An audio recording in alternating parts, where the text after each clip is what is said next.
दीवार पर टंगी सास। पंजाबी में कहावत है, सास चंगी होवे या तो दीवार पे टंगी होवे। संगीता की शादी भी एक ऐसे ही घर में होती है जहां उसकी सास दीवार पर टंगी होती है।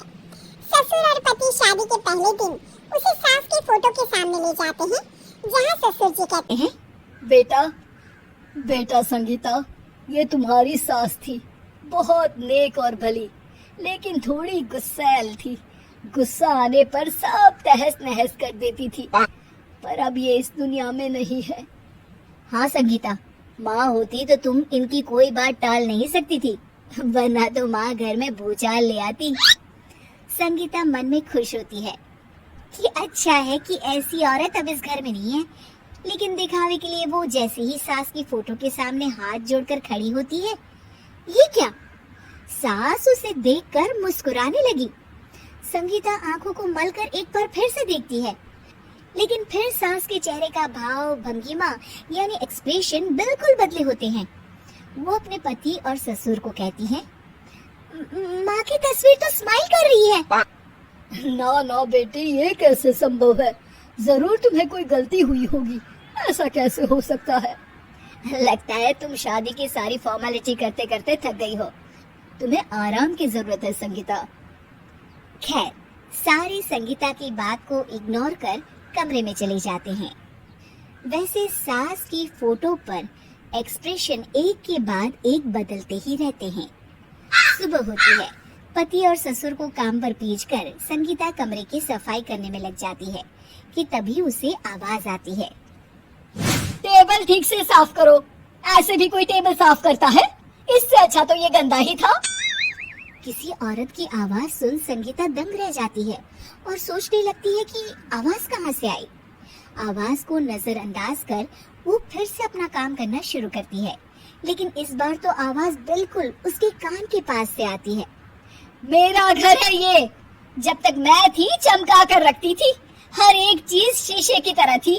तुम्हें तो ना सफाई आती है ना कुछ पता है। क्यों तुम्हें मेरे घर की जिम्मेदारी दे दी गई है? पता नहीं तुमने मेरे बेटे को क्या दिखाई दिया। मैं होती तो एक से बढ़कर एक लड़कियों की लाइन लगा देती।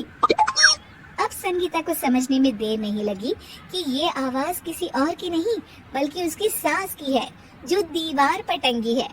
वो उसके पास जाती है और कहती है, नमस्ते सासू माँ, मुझे तो कल ही लग रहा था कि दीवार में कुछ काला है।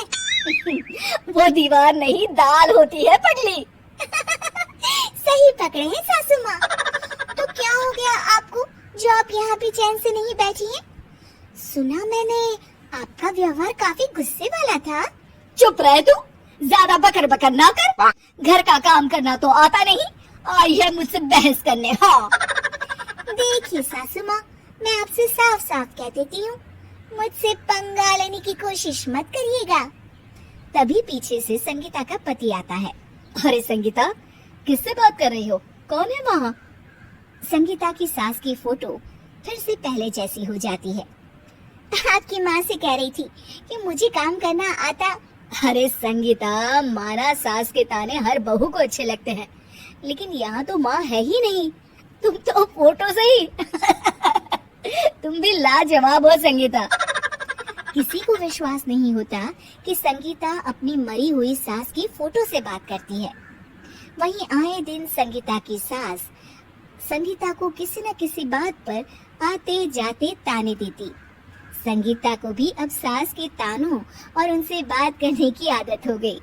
वो कभी खानदान की कहानी तो कभी तीज त्योहार कैसे मनाए या किसी व्यंजन की रेसिपी सास से ही पूछती। सारा दिन घर में अकेली संगीता की सास अब उसके लिए तानों के साथ पक्की साथी की तरह भी रहने लगी थी, जो किसी और को नहीं बल्कि संगीता को ही सुनाई देती। तो देखा आपने, सास बहू का रिश्ता हर रिश्ते से ऊपर होता है, फिर चाहे वो खट्टा हो या मीठा।